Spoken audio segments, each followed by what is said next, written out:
Do you want to pass on headache and heartaches to your family once you're gone, or are you trying to pass on generational wealth? Enter in the Revocable Living Trust. That's today's topic.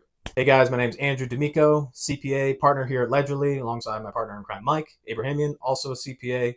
Together, we run Ledgerly, focused on tax advisory services for our clients, where that's talking about tax strategy, asset protection strategies, as well as generational wealth planning, legacy planning, generational family wealth. That third bucket, that's what the Revocable Living Trust is all about. And we're going to get into the details here in a second. But first off, we need to know, what is a revocable living trust? What is he talking about? Maybe you've heard of it before, but it's an estate planning document, and that's the center of today's discussion, as opposed to a will. And we're going to do a comparison between the two.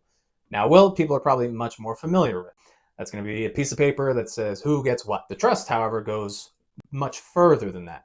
It's going to talk about who gets what, when, and how. Sounds cool on the face, but that's just the gist of it, and we're going to compare the two, and you're going to see why the trust trumps the will every single day of the week, and twice on Sundays.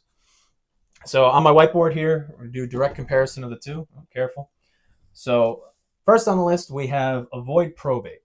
Now, what is probate? If you've never heard of it, it's a state process that kicks in once somebody passes. So if you do not have a trust, your will is going to go to probate. Whatever assets you have on hand, let's say, your home, maybe some retirement accounts, they're going to get distributed to your beneficiaries, right? Well, not until it goes to probate first, because the court needs to approve your will, and then they need to appoint an executor who's going to make sure that your assets are getting distributed to the right people. And probate could get ugly. Courts don't exactly operate overnight. So to get a court date could take months. You need to go back multiple times. Again, that's just prolonging the effect. So, it could take months or even years to ultimately even get the assets out of the estate and into the ultimate beneficiary's hands. And it's a public process. It could get ugly. So for that reason alone, we don't like the probate. The Revocable Living Trust, as long as it's set up and funded properly, it's going to avoid probate. So which leads right into the next point, privacy. The Revocable Living Trust is private as it deals with your estate once you're gone, whereas the probate process is very public. Asset transfer, kind of alluded to it. A will can be challenged by anyone in the family. So maybe sour apple was left off of the will and they're not too happy about it. They could challenge that will in probate court and say, no, I should be in here. I should be getting all the money, whatever. Or that crazy scenario, dad gets dementia. He's got a big estate, and sour apple A, kid, bad child, bad seed, is whispering in his ear, no, you want to give me the whole estate, right? And father, whether says yes or no, what the sour apple kid says to all the family is, no, dad told me that all this stuff is mine. Like, yeah, no, I'm in the will. Don't you worry about it. Not good. So there's that piece of the asset transfer. Under the Revocable Living Trust, that's a living document, and it's something, I'm in my 20s. I could set that up today and then update it every few years and put provisions in there that prevents, like, if I were to become incapacitated, get dementia, I can appoint my trustee to start taking over the planning, the proceedings, and managing my trust and the ultimate distribution of those assets. So in that case, I'm not going to have a kid that maybe has gone against the grain, or I wrote him out of the trust. I'm not going to have them be my trustee and steal all the assets. So it's going to be a trusted third-party friend of mine or something. So that's going to avoid that whole headache, which is sad to think about, but it does happen. So I kind of skipped down to incapacitation, but let's back up to costs. Everybody's worried about costs. Like, yes, of course, because there's so many more benefits with the Revocable Living Trust, it's going to cost a bit more. But I put a star there, if you could see that. I put a star there because it's going to save you tens of thousands of dollars in the long run. Probate is not a cheap, easy, quick process. That's why we want to avoid it entirely. Depending on if you got to go to multiple probates, because it's a state-run thing. So I'm in Connecticut. All the assets are going straight to Connecticut. But then if I have a rental property in like a California or a Florida or somewhere else, or I got assets all over the country, those assets have to go through ancillary probate in those states, which is just more court fees, potential for more court delays, and those fees are going to stack up. Also, you got to think of, alongside all those legal costs, there's going to be executor costs, and it's just one big headache we want to avoid at all costs. So that's why I put a star there, because, like, yes, it's going to cost money to set up initially, and then you're going to have to maintain it, maybe revise it every 5 years. That's the recommendation. Or whenever there's a major life change, maybe you move states, get a few properties in another state, or you get married. Like, yes, like, we're going to have to change this document, but it's going to save you money in the long run. Incapacitation, you can see I have the green check mark here under the Revocable Living Trust, because you can build in, like I said, if you get a dementia or you can't your mind's not right, you can have your trustee take over managing all of your assets, whereas that's not a thing in the will. The will only provides for that planning after you die. Now on to flexibility. So I actually went ahead and put a green here for the flexibility piece. Actually, I think that's wrong. But yeah, I just had to switch that quickly because flexibility should really have a green for the will, because you can change it. You can write another will and change how your asset, who your assets are going to go to during your life. The Revocable Living Trust, yes, you have that option as well. This is a estate planning tool, but you could be changing it throughout your entire life. Let's say somebody gets married to one of your kids gets married to someone you really didn't want them to, and you don't want that spouse to get it at your funds, like, really crazy scenario or bad case where you don't like it or don't approve. You could change it or give them a lesser amount, or you get new assets. Let's just write that into the trust. But again, good rule of thumb is updating it like every 5 years. The point being, they're both flexible. And then control. Control is a fun one. Now, there is no control. Yeah, I'm really off with my markers. I apologize. But the control, the will, now it's going to go to probate, and then the executor is going to give out the assets, whatever, the end. With a revocable living trust, you can build in provisions to outline this bottom here, the who gets the what, the when, and the how. And you can be creative with it. I like to build the example that a wealthy man, let's say his estate's $10 million, he's only got one heir, but unfortunately he passes a bit young. He passes in his 50s. Maybe heart attack, bad diet, doesn't take care of himself, whatever. Passes away in his 50s and he's got a young kid. Maybe they're just in college, 20 years old. What do you think a 20-year-old is going to do with $10 million? I'll let you fill in the blanks. But my point being, yes, even if they have a good head on their shoulders and we think they're smart, they're in college, they're doing all the right things, they get good grades, okay, that doesn't mean they're going to be fantastic with money. I like to think I was a good student and everything, got my CPA, as soon as I could, passed all tests. You'd say I'm a smart kid, but when it comes to money, if you would give me $10 million when I'm 20 years old, I'm sorry, but I'm buying a Lamborghini or something. I'm going and taking some expensive trips. I'm enjoying myself. And then I got friends, I've come into this great, incredible wealth, and I want to share it. Not every single dollar of that 10 million is going to be put to great use. So that's what unfortunately could happen with the will, is they just get one massive lump sum of money. Whereas in the trust, we can actually build it out and control from beyond the grave. Hey, my son is going to get 1/3 of it when he's 25. He'll probably blow that. He's going to get another third when he's 30. Okay, he blew the first batch, then maybe let's be a little bit smarter the second time around. Probably still going to blow some of it, take nice trips, nice dinners, whatever. But then at 35, he's going to get the last bite. He's going to get the last third. Okay, I better make the most out of this one. And that's how you can kind of control beyond the grave, where you don't have that ability with the will. And the control can go even further. I mentioned writing something out of the trust for maybe somebody who married a spouse that you didn't think was the right fit for them, or maybe they were terrible with money. You can build in provisions like, if my son marries this person, they're not going to get any of this money. It's kind of dark to think about, but dad knows best. So you can build in control like that. Or, God forbid, one of your beneficiaries, one of your kids has an alcohol addiction, a drug addiction, or something like that. You can build into the trust, again, which is going to be managed by your trustee. Child A with the problem can get their first third after they've been 1 year sober. Okay, so now we're building kind of protections in there. Because if they get it while they're still, hooked on something, a lot of that money could go and fuel bad problems. So you can build in things like that. Or you could designate a certain amount of funds. Instead of liquidating all of it to your beneficiaries, you could say, I want half of this to go to charity. I want $5 million to be donated to various charities under these mission statements. Maybe feeding the hungry in a third world country, or providing for underprivileged families in the US. Something of your choice. But you can even leave it open, kind of open-ended, and say, I would like $5 million to go to one of these charities, as in the mission statement, and then it's up to the trustee to actually find the charity that the money is going to go to. And then, okay, that's where $5 million is going to go, but then the other $5 million I would like to distribute to my family, to my beneficiaries.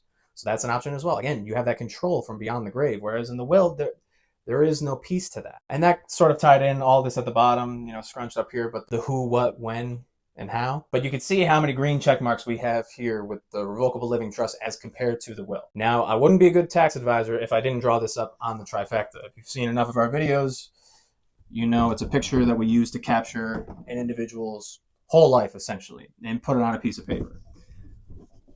I, of course, don't have a piece of paper here. I have a whiteboard. So we'll draw it up on the whiteboard. as long as I don't throw this whiteboard on the ground.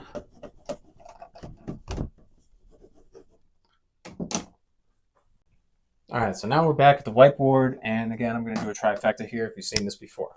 So again, for those of you who have not been in the picture before, your left side is your operations, your right side is your passive. Down here at the bottom, you have your 1040 and your Revocable Living Trust.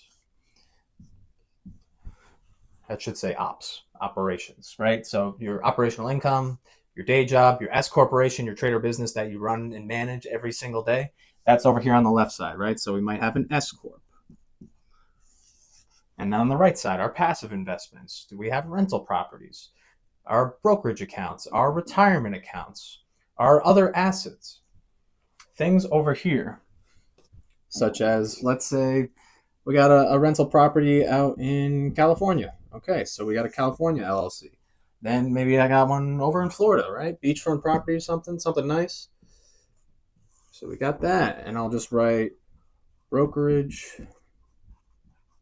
And I'll say, keep this as one. Retirement accounts like your IRAs, your 401ks, an HSA could be in this picture. Maybe there's some life insurance, right? So now how does this all pull and tie together? It all flows down to the individual level, down here. All these lines are doing is showing that it flows down to me personally, my Revocable Living Trust. That's what I want owning everything. In order for the Revocable Living Trust to be recognized, is we need to fund it. So that means titling these businesses or giving the ownership or the beneficiary being the Revocable Living Trust. That's how you fund it. If you establish the Revocable Living Trust, but then you don't change your S Corp ownership to be owned by the trust and it's just owned by you individually, it's not really in the Revocable Living Trust now, is it? Same idea with rental properties. The LLC, if your portion, even if let's say, this is owned by a partner, 50%, and then you as the other 50%, your 50% should be owned by the trust, not you individually. Otherwise, how's the trustee going to distribute an asset that's not in the trust? The trust document is outlining who gets what, when, and how. They can't do that if it's not in the trust. They have no jurisdiction over that. That one's going to go to probate. But if you put it in the trust, okay, now we don't have to go to ancillary probate court down in Florida. So rest assured, no problems there. But you need to make sure your ownership is within the trust, not you personally. I can't emphasize that enough. So we need to fund and change the beneficiary of the life insurance. It's not going to be directly benefiting your kids. The beneficiary should be this trust. And then once all the assets are accumulated, then we decide how we're going to distribute. So again, really, that's truly important. And then a few things to call out about this trust. I said early on, this is for that generational, that legacy planning. This doesn't give you asset protection. This isn't going to reduce your tax bill. It's going to reduce costs from avoiding probate and that whole nightmare. It's going to avoid headaches. Okay, great. But this is for that third bucket, the wealth legacy planning, how we're going to transfer our wealth onto our loved ones, onto our kids, onto their kids through their trusts. So this is really that third prong of the whole tax advisory sphere. So you're not getting asset protection down here. So if you have a rental property, you still need to establish that LLC for the asset protection. And then we have the home owned by the LLC. Okay, so now we're asset protected in case of any slip and falls or any accidents or God forbid. The risk is held in there. You can't bypass this picture by taking this out and just saying your Florida property is directly held by the Revocable Living Trust. I mean, you could, but there's no asset protection there, something I would strongly advise against, right? We want to have all of our rental properties in LLCs. So that's sort of a call out there. And then I wanted to draw up an example of control. We talked about it a little bit, right? If I have, let's say I have 3 kids, I'm going to call my trust and I'll put it down here, more appropriate. Rebel Trust. I went to New Fairfield High School. We were the New Fairfield Rebels. So something that doesn't directly indicate, oh, this is Andrew D'Amico's trust, because we don't want anybody knowing. So that's kind of where you can get really take advantage of the privacy, because the name might be out there, but if you use your name, people are going to know. But let's say at the end of the day, deleted the trifecta. But let's say I got 9 million in assets. And for this example, let's make it easy. Let's say it's all cash. Let's say we got 9 million built up there. And I have kid 1, 2, and 3. And I just say I want 3 million to go to each of them. Okay, great. But I build in protection and I say, nope, they're going to get a third of it at 25, 30, and 35. And that's how I want it to get distributed. And then together, each of my kids are getting what I wanted them to have, and they're getting it on my terms. Now, you don't have to do it this way, but you have that option with the Revocable Living Trust, with the control. I've heard people think that their kids aren't going to get their money once they pass until they're 65 because they're going to need it when they retire. While it's a nice sentiment, and I hear that and I understand that, if we really want to lean into this and focus on building our family, making a legacy, making the D'Amico family name mean something, for me, I want to pass this on to my kids when they're hitting these ages. Okay, yeah, 1 million at 25, they're all going to blow it. They're going to buy the nice car. They're going to take the crazy trip to Europe or somewhere exotic. They're going to do it a few times until they're like, oh man, I only got $50,000 left. What do I do with that? 30, they get a bit smarter. 35, they get even smarter. I want to give them that opportunity when they're young to learn. Swung and missed on the first time. Second time, maybe they do a bit better. Maybe they start a business. Me, I'm entrepreneurial in nature, so I would like to think that my kids are going to be as such if I instill in them. That still doesn't mean they're going to be a rock star business owner at the age of 25. The point being that, they can be risky with the 1 million they get at 25. They're a bit smarter. They make some money with the 1 million at 30. And then at 35, hopefully they take the most advantage of it, whether it's through investments, building businesses, or getting more assets across the country and just building up the D'Amico family legacy. And now I would hope to God that with this money at their disposal at such a relatively young age, right? Retirement's not until 65, and people are living to their 90s and even hundreds nowadays. I would like to think and hope and God willing believe that now when my kids go to fund their own Rebel Trust and what they're going to leave onto their kids, hopefully this number's 10x because they had all this capital to use in their business ventures when they were young and they had the most energy and they were out grinding on businesses and working hard and making money. So while I get the sentiment like, oh, I don't want my kids to get their money from my estate until they're 65 because that's when they need it most, I hear that. But I want to give them the opportunity and use it as a learning experience to empower them and really build on my vision of the family legacy. And then let's say they 10x that, they get it to 90 million, each of them, and now they're passing that down to their kids. You come back to the same concept, and now when they're passing it down to their 3 kids, now it's $10 million at 25, 30, 35. More capital at their disposal. They're going to be able to take some bigger swings and hopefully hit it bigger, and then, just continue the cycle. So that's my rant. In summary, the Revocable Living Trust is essential if you really have a burning desire in your heart to build a family legacy and pass on wealth generationally. Enter the will. You're going to lose a lot of money. You have no control over it. Now all these kids are getting 3 million at the age of 20, not even at 25. It's whatever age they are. Let's say you have 3 kids. One's 10 years old, another one's 18, and then the other one's 30. Okay, the 30-year-old might have a chance, but the 18-year-old's going to blow it. So we use the Revocable Living Trust to provide security and empower our clients that, yes, the whole generational wealth thing, it's not just something we say, it's something we believe in, and you can do it if you follow with what the top 1% of wealthy do in order to pass on wealth. Guys, if you like this video, please subscribe, leave some comments so you can stay up to date on tax strategies, asset protection strategies, and wealth building strategies like this one, whether it's to implement for your business, you individually, or even your family.